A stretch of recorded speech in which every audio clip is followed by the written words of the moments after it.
Vote के खातिर राजनीतिक पार्टियां कैसे कैसे हथकंडे चलाती हैं, ये तो आम जनता आप लोग सब लोग देखते होंगे।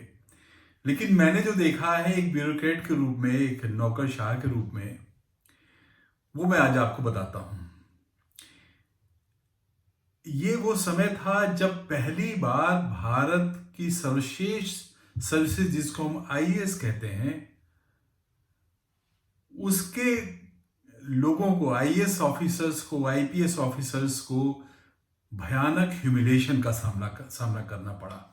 और वो ह्यूमिलेशन सरकार केवल इसलिए करती थी कि भारत की जो जनता है, जो वोट देती है, वो इस प्रकार से लोगों का ह्यूमिलेशन पसंद करती थी। तो आइए मैं चलता हूं, मैं पहला अनुभव अपना बताता हूं। जब मैं अपर जिलाधिकारी प्रोजेक्ट, एडीएम प्रोजेक्ट था बरेली में, सुश्री मायावती जी मुख्यमंत्री थी। उनकी समीक्षा बैठकों का प्रचार हो चुका था कि जहां वो समीक्षा बैठक में जाती हैं, वहां जो वरिष्ठतम अधिकारी होते हैं उनको डांटती ही नहीं है, कभी कभी सस्पेंड करती हैं। और ऐसे भी उदाहरण थे कि ऑफिसर्स उनका पैर छू के माफी मांगते थे। ये वो समय था जब भारत की सर्वश्रेष्ठ नौकरी की कमर तोड़ दी गई थी। उद्देश्य खाली वोट। बरेली में बहन जी का कार्यक्रम लगा। मैं बरेली, चूंकि बरेली मंडल का मुख्यालय का डिस्ट्रिक्ट था, कमिश्नर वहां बैठते थे, इसलिए जो जिलों से, जनपदों से सूचनाएं आई विकास गोष्ठी की, उन सूचनाओं को संकलित करके मुख्यमंत्री जी के समक्ष कमिश्नर साहब, डीएम साहब के माध्यम से प्रस्तुत करने की मेरी जिम्मेदारी थी और मैंने उसको प्रस्तुत कराया। तो मैं मंच के पास बैठा करता था, सब कुछ जानता था कौन क्या बोल रहा है। हमारे कमिश्नर मिस्टर रामचंद्रन दक्षिण भारत के बहुत शरीफ और बहुत ईमानदार अच्छे ऑफिसर थे। कभी कटु नहीं बोलते थे और बहुत काम की बात करते थे, बेकार की बातें नहीं करते थे। मंच पर मुख्यमंत्री जी के बगल में वो बैठे थे। ये जो समीक्षा बैठक होती थी उसका इतना भयानक प्रचार था कि लोगों की सांस उड़ जाती थी। सारे अधिकारियों के, इंजीनियर्स, डॉक्टर्स, ऑफिसर्स जो भी थे, घबराए रहते थे कि कब किसकी बारी आए, किसको सस्पेंड कर दें। और जो टारगेट लोग बनते थे, वो लखनऊ से जब टीम आती थी, ये लोग आते थे, उस समय टारगेट बना होता था कि किसको डांटना है, किसको सस्पेंड करना है, किसको बर्खास्त करना है। बैठक शुरू हुई। बैठक में सारे प्रदेश के सारे विभागों के सेक्रेटरीज आया करते थे, उनको खड़े करके जो बोलना था बोला गया। लेकिन जो मुझे सबसे कष्ट हुआ वो आपको बताता हूं। हमारे कमिश्नर साहब बैठे थे।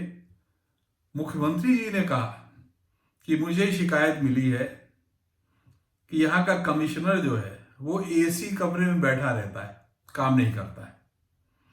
बताइए कि एयर कंडीशन कमरे में सब बैठते हैं, मुख्यमंत्री भी बैठते होंगे, घर भी हुए एयर कंडीशन सबका, लेकिन कमिश्नर एसी कमरे में बैठता है और काम नहीं करता है। इस मैसेज को किस प्रकार से पब्लिक तक पहुंचाया जाए, इस उद्देश्य से मन से कहा गया और दूसरे दिन अखबारों में बड़ा बड़ा इस प्रकार से निकला। इस मीटिंग का हवाला देने के बाद मैं आता हूं अगली बैठक के बारे में। वो दूसरी सरकार की बैठक थी। इस सरकार में जो कुछ हुआ उसमें वोट बैंक बढ़ा। लोग, आम जनता, वोटर्स, जो कथित वोटर्स हैं, जो वोट देते हैं, अब कैसे देते हैं वो सब लोग जानते हैं। जो वोटर, जब ट्रैक्टर से, ट्रकों से रैली होती है, वोटर्स आते हैं, उन लोगों को इस प्रकार से मुख्यमंत्री का जो डांट होता था अधिकारियों को बड़ी पसंद आती थी। और समीक्षा बैठकों में यही होता था। नई सरकार आई, बसपा के बाद सपा। सपा सरकार में भी राय दी गई होगी या बुद्धि आई होगी, भाई बहन जी के समय इस प्रकार से अधिकारियों की बेइज्जती की जाती थी, बड़ा वोट बैंक बढ़ता था, तो हम लोग भी वही करें, एक दो लोगों को हर बैठकों में सस्पेंड करें। मैं आपको कहानी बता रहा हूं। मैं एक जगह पोस्टेड था, सीडीओ। वो समीक्षा बैठक जिले में न होकर लखनऊ में हुई।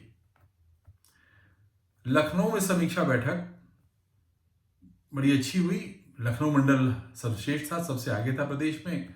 वहां की जिलाधिकारियों की प्रशंसा हुई। सीडीओ की प्रशंसा हुई, हम लोग प्रसन्न थे और प्रसन्न होकर हम लोग सीतापुर जाने के पहले भाई अच्छी मीटिंग हुई, बाजार में कहीं कुछ चाट खाना, इस तरीके के कार्यक्रम में लगे थे कि निकला जाए। फिर उसी समय एक फोन आया, मैंने फोन उठाया, हमारे वरिष्ठ अधिकारी का फोन था। उन्होंने कहा, भाई मिश्रा जी, आप समीक्षा बैठक का आपने सुना घोषणा मुख्यमंत्री की? उस समय मुख्यमंत्री श्री मुलायम सिंह यादव थे। हमने कहा नहीं सर। बोले आप तो सस्पेंड कर दिए गए, आपने सीनियर अधिकारी हैं, आपको मालूम ही नहीं चला। हमें चौंका, में तो अभी प्रशंसा हुई थी, ये सस्पेंड कैसे हो गए? और मेरे साथ एक और रायबरेली के सीडीओ एनकेएस चौहान, और जबकि प्रदेश में हम लोग से पीछे 35 जिले थे।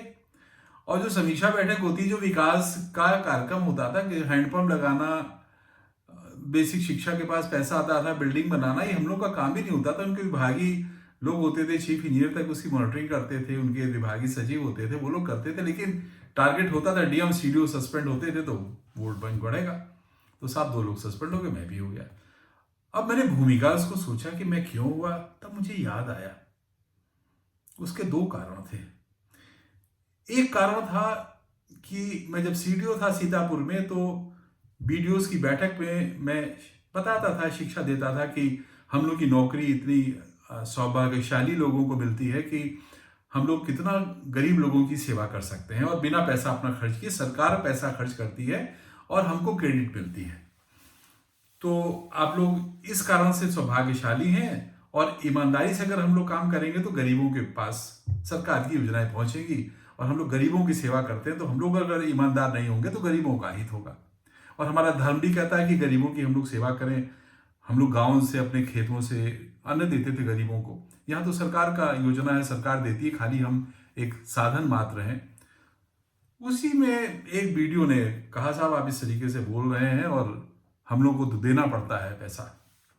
अब मैं सन्न हो गया, चुप रहा। मीटिंग मैंने जल्दी खत्म की, अपने रूम में आया, मैंने बुलाया वीडियोस को, कई वीडियो आ गए साथ में। बोले साहब सामने हम लोग क्या बोले, होता ये कि साहब एक एक्स मिनिस्टर है रूलिंग पार्टी के, और वो अपनी बैठक करते हैं इसकी पार्टी की, और उस बैठक में साहब हम लोग को 20-20 हज़ार रुपये देना पड़ता है। तो मैंने कहा, नेचुरली मुझसे कोई कहेगा कि ऐसा ऐसा हो रहा है, मैं उसको कैसे हामी भरूं? मैंने कहा बिल्कुल नहीं, अब से कोई नहीं देगा, और मेरी जिम्मेदारी, मैं भी उनको भी कन्वे कर दूंगा कि बैठक में इसलिए वीडियोस हमारे पैसा नहीं देंगे। वो बात बड़ी आग की तरफ फैली, अखबार वाले, मुझसे, उनसे सब, और यहां तक हो गया कि वो मानी जो एक्स मिनिस्टर थे, वो मेरे सीडीओ के ऑफिस में आके बाहर चिल्लाए भी कि सीडीओ जो है इस तरीके से मनमानी बोलते हैं। ये नहीं बोले कि उन्होंने ऐसा कहा, बट उनको मैसेज मिल गया कि भाई उनकी मीटिंग के लिए जो पैसा जमा होता था वो नहीं होगा, और ये सीडीओ को उन्होंने बाहर से शोर शराबा किया, नाराज हुए। और एक और घटना हुई, अब कैसे होता है ये, मतलब टारगेट लोग कैसे बलि के बकरे चढ़ते हैं वो बता रहा हूं। दूसरी घटना हुई, एक हमारे ऐसे ही हमारे वरिष्ठ अधिकारी थे, उन्होंने किसी काम के लिए कहा था। उस काम में वित्तीय उपादेयता थी कि वित्त इन्वॉल्व था, पैसा खर्च होना होता है। तो सीडीओ और पीडी होते हैं, वो लोग मिलकर सिग्नेचर करके पैसा रिलीज करते हैं। उसके पहले फाइल बनती है, उसमें लेखाधिकारी हर जगह नियुक्त होते हैं, वो अप्रूव करते हैं कि हाँ ये वित्तीय नियमों का पालन हो रहा है, तब वो चेक पे साइन होता है। तो कुछ क्रय करना था, तो मुझसे वो जेन्युइन था, बुरा भी गलत भी नहीं था। तो मुझसे कहा गया, मैंने वित्त अधिकारी से कहा भाई ऐसा चाहा गया ऊपर से, इसको क्रय कराओ जल्दी से। तो उसने कहा साहब इसमें तो और जिलों से हम लोग सूचना मांग लें और एनआईसी से रिपोर्ट ले लें, क्योंकि इसमें कहीं ज़्यादा पेमेंट हो जाएगा तो जांच हो सकती है। तो मैंने बताया कि ऊपर से कहा गया, नाम बताया कि इन्होंने कहा है। तो उसने कहा नहीं साहब, इसको जल्दी हम कराते हैं, लेकिन और जिलों से सूचना लें। तो 2 दिन 1 दिन विलंब हो गया। हमारे वरिष्ठ अधिकारी का फोन आया गुस्से में कि भैया आपसे कहा था, आपने वो खरीदवाया नहीं। तो मैंने उनको बताया साहब अभी समय लगेगा और ऐसा ऐसा कारण है, कुछ बताया होगा मैंने। तो नाराज हुए, काफी कटु शब्द बोले कि आप सुनते नहीं हो, नहीं करते। मैंने हाल इतना कि वैसे मेरी सर इतनी नौकरी हो गई, मैं वो बचा के काम करता हूँ, सोच समझ के, आप ऐसा गलत मत बोलिए, कटु मत बोलिए। बस ये बात उनको बुरी लग गई। अब यहाँ पे ये कारण जो था, जो मेरे निलंबन का, वो यही कारण था कि मेरे बॉस मुझसे नाराज हो गए कि मैंने क्रय में तुरंत नहीं किया। मैंने कहा नियम से होगा, वित्त अधिकारी के बिना अप्रूवल के मैं कैसे करूं। और एक मंत्री जी को मीटिंग के लिए फंडिंग नहीं होती थी, वो अलग से नाराज थे। दोनों ने मिलकर जब समीक्षा बैठक के पहले मुख्यमंत्री सामान्य रूप से बुलाते हैं वहां के डीएम को, भाई ऐसी ऐसी शिकायत मंत्री करें, हाँ साहब डीएम ने कह दिया होगा, जिसने जो भी अधिकारी थे उन्होंने कह दिया हाँ गड़बड़ गड़बड़ है, सुनते नहीं है, हो गया सस्पेंशन। बाद में फिर उन्होंने मदद करके मेरा वो कैसे बहाल हुआ, क्या हुआ, उसको मैं क्या बताऊं। जब हुआ ऐसा तो मुझे बड़ा कष्ट हुआ और मैं चला गया बॉम्बे। मैंने मित्रों को फोन किया, मेरे साथ उस समय मित्र लोग थे, ओम भी थे उस समय। तो मैंने ओमपुरी, हमारे मित्र होते थे, तो उनको भी फ़ोन किया। तो उन्होंने कहा आप छोड़िए, आप चले आइए बॉम्बे। बॉम्बे में गया, वहाँ पे मेरे कुछ गाने थे पे पुराने, मैंने दिए और मेरा वहाँ म्यूज़िक एल्बम बना और उसका रिलीज़ वहीं से मैंने अपना कराया फंक्शन। और पंजाब केसरी एक, जब मैं शूटिंग कर रहा था, उसकी शूटिंग हो रही थी, एक दास म्यूज़िक कंपनी थी, उसने रिलीज़ किया था एल्बम, तो शूटिंग हो रही थी इसमें। तो उसमें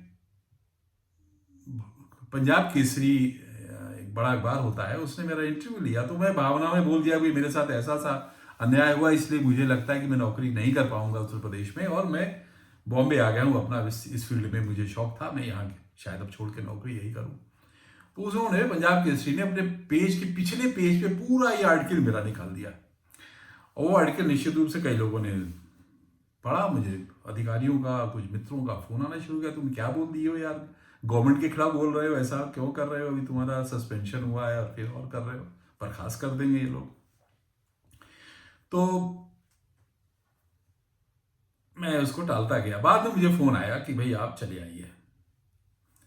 तो मुझे बुलाया गया, मुख्यमंत्री सचिवालय से मुझे फोन आया कि आपको बुलाया गया है। तो बड़े बेमन से मेरा चुप, अच्छा एल्बम रिलीज हो चुका था, मैंने कहा चलो, बन चुका था, मैंने कहा चलो चला जाए लखनऊ। आया मैं और गया मुख्यमंत्री सचिवालय, नेक्सी में ऊपर पंचम तल पे। मुझसे कहा गया कि मुख्यमंत्री जी ने आपको बुलाया है, और उनसे चली मिली। इत्तेफाक से मुख्यमंत्री जी उस समय पंचम तल पे थे। तो मैंने अपने व्यथा रखी कि मेरे साथ अन्याय हुआ है ऐसा ऐसा, और मतलब कैसे ऐसा न्याय होता है, लोग सोचते नहीं है। और इस प्रकार से सस्पेंशन अखबारों में बड़ा बड़ा निकलता है कॉलम, निलंबित, जैसे बहुत बड़ा कोई अपराध कर दिया हो किसी ने, परिवार पे अफेक्ट होता है उसका। और यही कष्ट होता है कि जो सीनियर ऑफिसर्स होते हैं, मैं पॉलिटिशियंस को तो नहीं कहता हूँ, पॉलिटिशियंस में बहुत ज़्यादा भावनाएं नहीं होती, वोट बैंक उनका प्रायोरिटी होता है, वो इमोशंस और मानवता बहुत ज़्यादा नहीं होती है, मैंने देखा है। बट जो ब्यूरोक्रेसी में जो पढ़े लिखे लोग हैं, उनमें ये मानवता खत्म होना बड़ा ही कष्टदायक होता है। मुझे बड़ा कष्ट होता है, मैं क्योंकि कभी ऐसा नहीं कर सकता हूँ। क्योंकि आप किसी को आप निलंबित करा दीजिए बिना कारण के, खाली अपने ईगो के कारण, तो उसका परिवार कितना इफेक्ट होता है, आप सोचता नहीं कोई आदमी। और ऐसा कष्ट भगवान जो है वो सबको देता है। यदि कि कोई सोचे आदमी कि दूसरे को दे दिया हमको नहीं मिले, सबको मिलता है। मैंने खुद देखा, मैं इस चीज़ को बहुत मानता हूँ, मुझे विश्वास है धर्म में और अपने भगवान में, मैं इस चीज़ को जानता हूँ। वो कारण उसका मैंने रियलाइज़ किया कि जो नौकरी में हम लोग जो पढ़ के आए, हम लोग एंशियंट हिस्ट्री, कल्चर, फिलोसफी हमने पढ़ा, ऐसी संस्कृत पढ़ा, इस तरीके से हम लोग पढ़ के आए, तो हम लोगों ने भारतीय संस्कृति, भारतीय परंपराएं, दर्शन, ये सब पढ़ा। हमें काफ़ी इमोशंस हुए, भावनाएं हमारी हैं काफ़ी उस तरीके से, मानवता के प्रति बहुत ज़्यादा हम लोग सचेत रहते हैं, क्योंकि हमारी भारतीय संस्कृति मानवतावादी संस्कृति है। लेकिन जिन लोगों ने इस प्रकार से नहीं पढ़ा, प्योर मैथमेटिक्स और मेडिकल करके इंजीनियरिंग कर लिया, डॉक्टरी कर ली, और वो उसी के आधार पे स्कोर करके, नंबर करके कंपटीशन में सेलेक्ट हो गए, आईएएस या आईपीएस हो गए, मैंने ये रियलाइज किया कि उनमें इस प्रकार से मानवता का जो पुट है वो कम होता है, भावनाएं नहीं होती हैं। वो बहुत मैकेनिकल तरीके से जैसे पढ़ते हैं वैसे ही उनका काम होता है, वो सोचते नहीं है कि इसका इम्पैक्ट क्या होगा किसी के हृदय पे, किसी के मन पर। तो फिर मैं पंचतंत्र पे गया, मैंने अपनी बात रखी, तो मुझे डांटा। आनंद मिश्रा जी थे उस समय सेक्रेटरी, उन्होंने कहा तुम भावना बातें मत करो, कोई नहीं सुनेगा तुम्हारी भावना, अब समय नहीं है आज की दुनिया में, चलो। मुख्यमंत्री ने बुलाया, मैं गया मुख्यमंत्री जी के पास, दुखी मन से था, कष्ट तो मुझको था, एक होता है आक्रोश कि मैं जिसको इतना सम्मान देता हूँ, जिन्होंने मुझे सीडीओ बनाया था, इतना जिम्मेदारी दी थी, उन्होंने किसी के कहने से मुझे सस्पेंड कर दिया, जबकि मेरा काम अच्छा था। तो उसी में ग्रज के साथ में गया, बड़े कि मन में था कि मैं उनसे बोलूंगा कि सर आपने मेरे साथ अन्याय किया। जैसे ही गया मैं, मुख्यमंत्री जी मुलायम सिंह यादव जी थे, उन्होंने देखा आनंद मिश्रा जी के साथ मुझे, तो देखते कहा आनंद मिश्रा जी कुछ बोले, मेरे ख्याल से बोले नहीं, वो समझ गए, बोले अच्छा मिश्रा है, आओ भाई, तुम्हारे साथ बड़ा गलत हुआ, और मेरे कंधे पे उन्होंने हाथ रखा। अब मैं तो चौंक गया कि मैं क्या बोलने वाला था, अपना ग्रज उनको बताता, कष्ट बताता, उन्होंने मेरे कंधे पे हाथ रखा और कहा तुम्हारे साथ बहुत गलत हुआ। मेरे आंखों में आंसू आ गए और उन्होंने एक मुझे देखा, वो समझे मुझे, फिर बोले कि आनंद इनको जो है जो बढ़िया पोस्टिंग दो, अच्छी जगह पोस्टिंग दो। तो भाई इतना करके फिर मैं चला आया।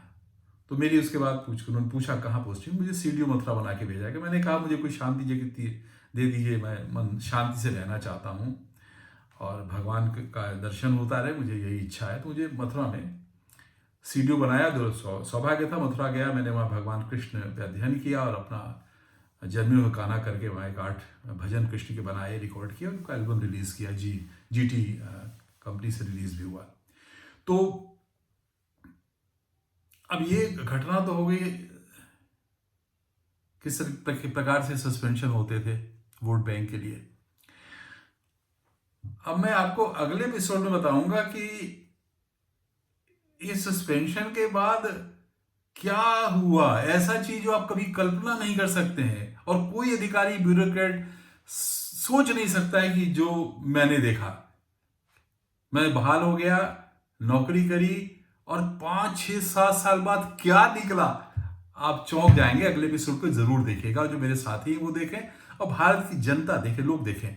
मैं चाहता हूं खाली कि सनद बनी रहे, जो कुछ मैं हूं, मैंने देख झेला है, मैं उसको रिकॉर्ड करूं, स्वांतः सुखाए अपनी बातों को मैं रखता हूं, रिकॉर्ड करता हूं। मेरा कोई उद्देश्य नहीं कि मेरा कोई प्रचार हो, किसी की भावना को ठेस पहुंचाना उद्देश्य नहीं। मात्र ये है कि मैं तुलसीदास से बड़ा प्रभावित रहता हूँ। तुलसीदास ने रामचरितमानस की रचना की थी, स्वांतः सुखाए की थी, ये नहीं सोचा था कि लोग इसको पढ़ेंगे, उससे कुछ जानेंगे। तो वही मेरा दृष्टिकोण है कि जो कुछ है अपना स्वांतः सुखाए में बोल रहा हूं, जो कुछ मैंने झेला है, और ये एक सनद रहे, एक रिकॉर्ड रहे कि आज नहीं 50 साल, 20 साल बाद, 100 साल बाद आदमी परिवर्तन देखे कि पहले क्या होता था और आज क्या है। तो अभी कंपेयर हो सकता है कि आज से स्थिति और भयावह हो जाए, और खराब हो जाए, और हो सकता है बहुत अच्छी हो जाए। परिवर्तनशील तो है ही समाज।